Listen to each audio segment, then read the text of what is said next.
What do we do? What do you do?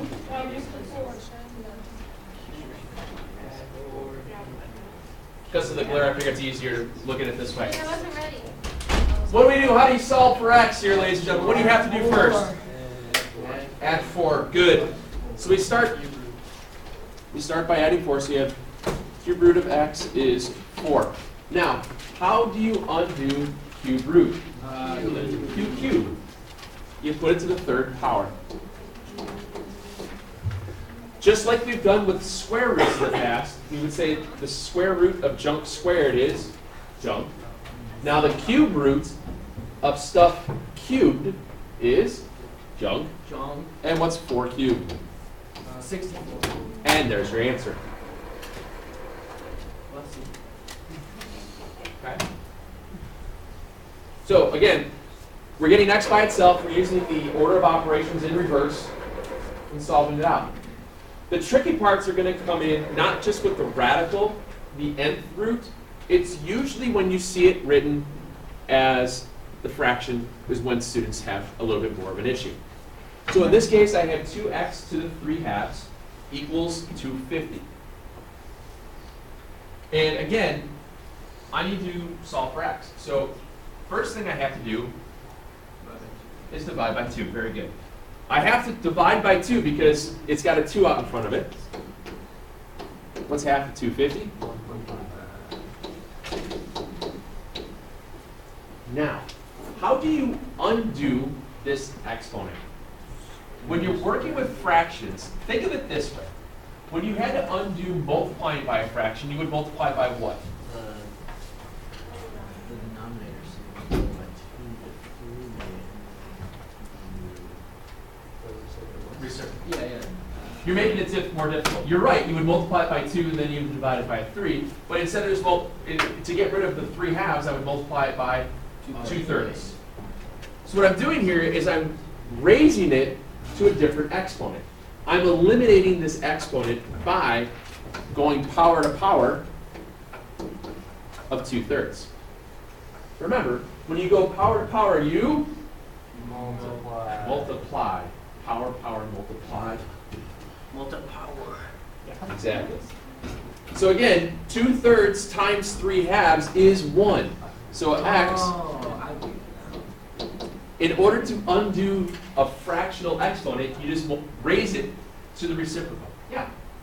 Would that be the same? Because again, you're doing nth root, so you could do like nth root over 2. Yes. Just different. Yeah, it's a different way of writing it. There's a better way, I think. This is. And then, obviously, all you have to do is take the, well, it's so obvious, it's easy, the 2/3 root of 125. Well, remember, what does that mean? It means, what's the cube root of 125? And what's 5 squared? 25. So the 2/3 root of 125 is? 25. That's not even right. Okay. Now, how do we know that we're doing these correct? We could check them. Now, in order to check something like this, you would just go back to the original. What is 2 times 25 to the 3 halves? Does that equal 250? Again, remember, what's that? Thank you. Again, when I'm raising something to the 3 halves, that's the same thing as saying take the square root of 25, which is 5, and then cube it, which is 125. Do you agree? Yep. So what's 125 times 2? Did it work? So what we're doing here is we're checking these things. You always want to just do a quick little double check, especially when you're working with these exponent ones, just to make sure you're getting them right. It only takes a second. The calculator does all that work for you. Remember, your calculator, if you forgot how to enter in the exponent, there we go. Maybe.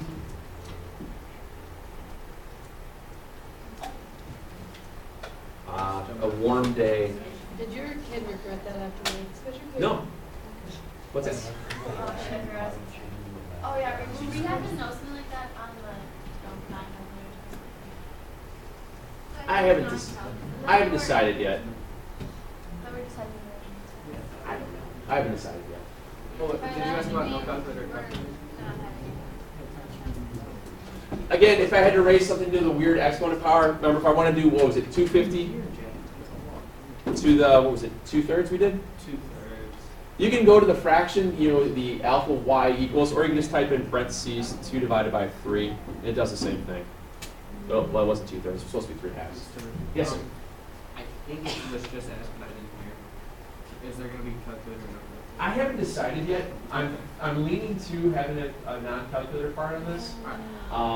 That's just With the graphing part though. Oh, okay. So like, Just the it wouldn't graphic. be like you have to. Well, I'm never. I'm not gonna hold you. So. I haven't decided yet. I'll leave it at that. Are you gonna tell us? Yeah. Lobby you for. How much money you got? I just don't like to do like the 3/2 root. No. A non-calculator, something like that, would have been a simplifying of radicals or simplifying with roots like that. I wouldn't do that as far as, you know, solve that equation without it. Okay. Okay. Okay. I have a really nice paper clip in my backpack. No, thank you. And I was being, you know, sarcastic about that. Again, I have the square root of 4x minus 7 plus 2 equals 5. I need to solve for x. I cannot square this right away, can I? No. And why is that? You have Because I got that plus 2 over there, right? So what do I have to do? Subtract it.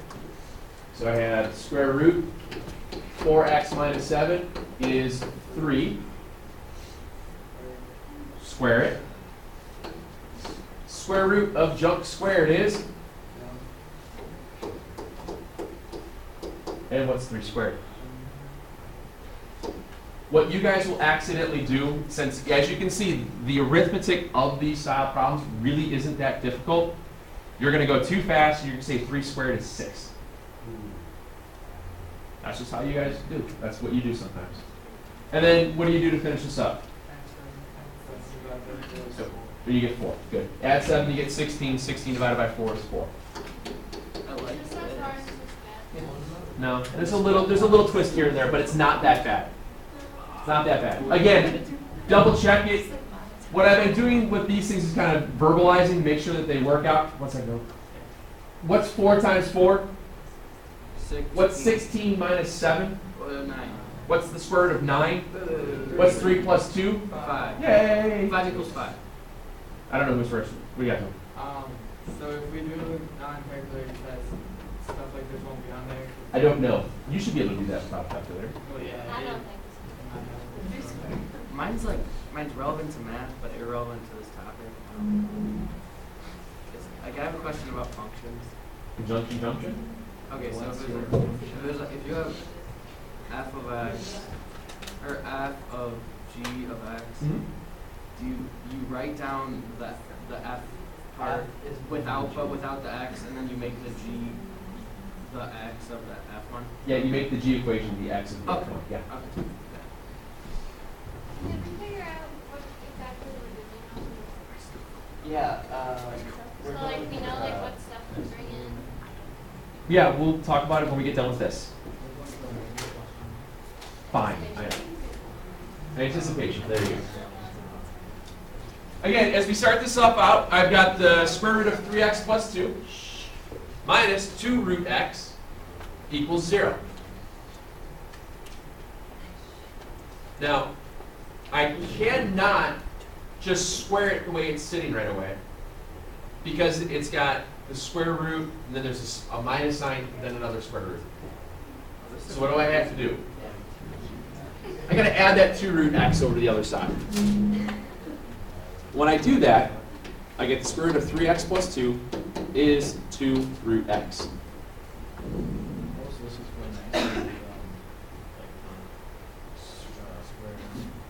nice. Now, we all agree that we have to square both sides at this point, right? Yeah. Okay. Now, this is where you have to be very careful because this is where you're going to screw up. Again, on the left-hand side here, you have the square root of junk squared. What do you get? 3x plus 2. 3x plus 2, good.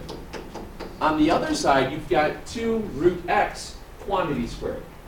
4x. Good, you guys caught it. You get 4x here. Remember, this means the same as 2 root x times 2 root x, where you get 2 times 2, root x times root x is x. A lot of times students will just write down 2x. They'll forget to square the number in front. Okay, so make sure you remember to square the number in front. What's x? 2.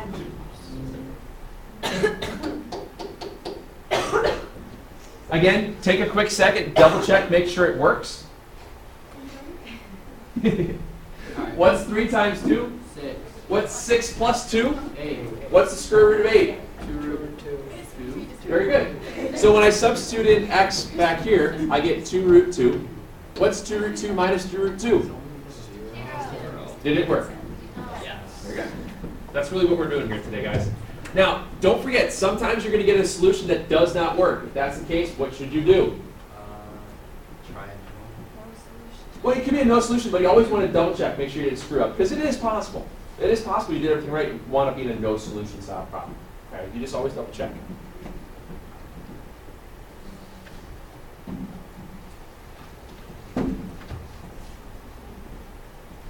This is an extraneous solution. This is the reason why we check things. I'm going to explain to you guys this one here as well. Extreme. Alright. Extreme. Red.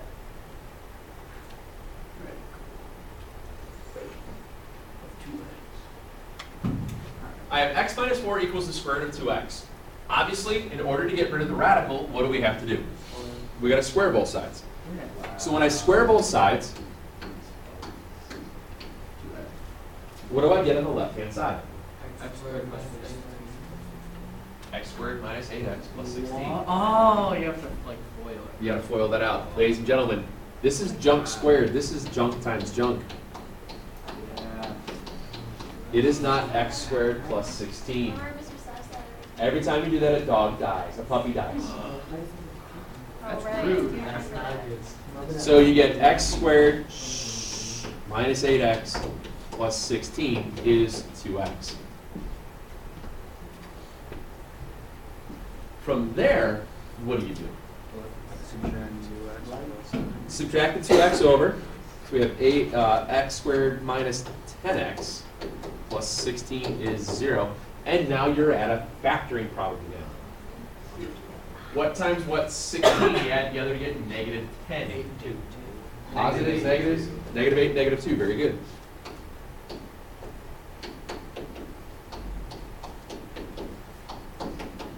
So my zeros are good. Again, we need to double check to make sure that they work. So when I double check that, if I use 8 first,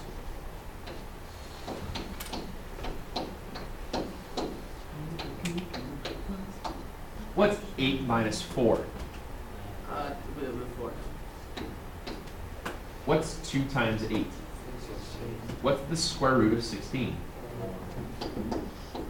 Did that work? Yeah. Okay. Check it with 2. What's 2 minus 4? Negative Does that equal? What's 2 times 2? 4. What's the square root of 4? And this is where you don't have to worry about that, because you're checking solutions. You're not saying it is that. You're just substituting through. Does negative 2 equal 2? No. Go ahead and cross out the 2. So I cross out 2. My only solution here then is 8. Stop checking your answer really. That's muy. Es muy importante. In some way. Plus or minus what? It doesn't, you don't do plus or minus with these, because what you're doing is you're checking a solution. You're not solving for a value, you're checking the value. When you solve, if you're solving for x and you had to take the square root of something to get it to work out, that's what you're worried about. In this case, we're just substituting it as a simplified through. Yes, ma'am?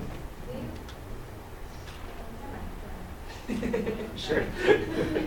You're like a deep thought there for a quick second. Yeah. I'm guessing negative answer. Not necessarily, not necessarily. Negative answers could work. Negative answers could always Oh, work. I guess you did. Because here I had 2 positive solutions, but one of the positive solutions didn't work. Okay, and it could work either way. Then couldn't you end up with You a got 5? that as an answer. what happens here is that if you look at the graphs where these guys intersect, they only intersect at one spot. If you graph just this and you graph this, they intersect at only one spot. They don't intersect at two. The solution of this problem is just at E. That's all that means.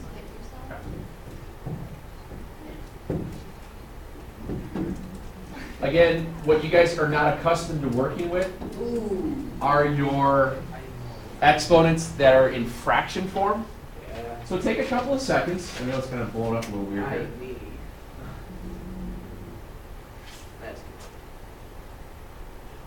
And see if you can get those guys to work. On this one here, if you happen to have, if it was written out like this, what would you have to move first? The 5. So you're still moving the 5 first. Shh. Come on, guys. Give me a second here. Move the 5 like you would normally. So then you have x minus 8 to the 3/4 equals 8. From there, you have to undo this exponent. In order to undo that exponent, you raise it to the reciprocal of that exponent. And you do that to both sides. Okay? These being reciprocals, the exponents drop out, and you wind up with just x minus 8. When you take 8 to the 4/3 power, it's the cube root of 8 to the 4th, so it's 2 to the 4th power where you get 16. I'm not expecting you to memorize and know all those roots and stuff off the top of your head, but if you plug it in the put it in the calculator, you get 16. Add 8, you get 24. Okay? You got the trick is you got to get rid of that coefficient out in front of the junk before you do anything else. Most people forget that. Is that better? All right.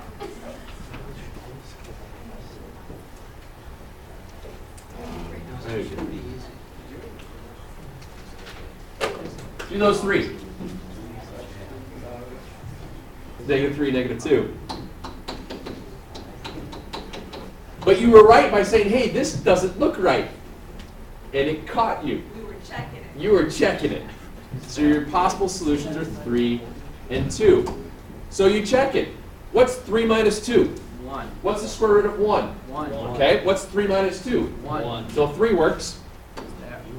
What's 2 minus 2? 0. What's the square root of 0? 0. Okay, what's 2 minus 2? 0. Is 0 equals 0? Yes. Oh, They both work. good. That was like cash. The middle one's even easier. Yeah. I do believe you wind up with 9. 9, correct? Because it's just like x plus 4 equals 2x minus 5. Right, because what happens here is you wind up with x equal to 9. When you check that, you get the cube root of 13. Do you need to change that to anything? No. All you're doing is checking to see if both sides wind up being the cube root of 13. I don't care what it is. And then the last one is the one where you guys usually make your mistakes. Again, move one of them over. So you have 6, you have 6 root x is square root of x minus 1.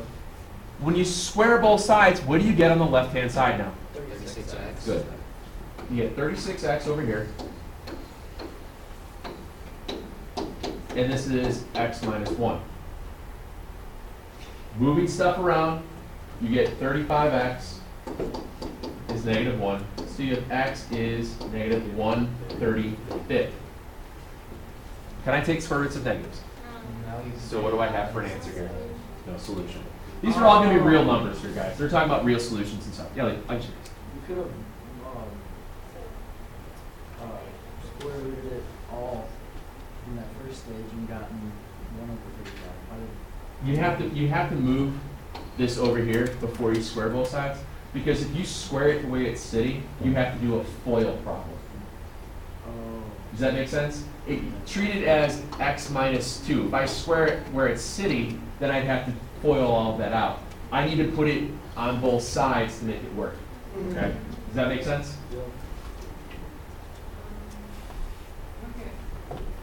What's that? Oh, on this one here, since there's nothing that has to be moved around, you cube both sides right away, the radicals go away, and you have x plus 4 is 2x minus 5. Subtract x, add 5, you get 9. There was nothing else that you had to do in that problem. You didn't have to move anything. All you had to do was just raise it to the third power. Okay? Yeah. For number 13, why just 3 over for a second? What does 3 work? When you go back up here, what's 3 minus 2? What's the square root of 1? 1. Oh, So it does work. In that case, they both do work. Okay? Not so scary? Oh, wow. It's, what numbers are they? They are, it's on 411.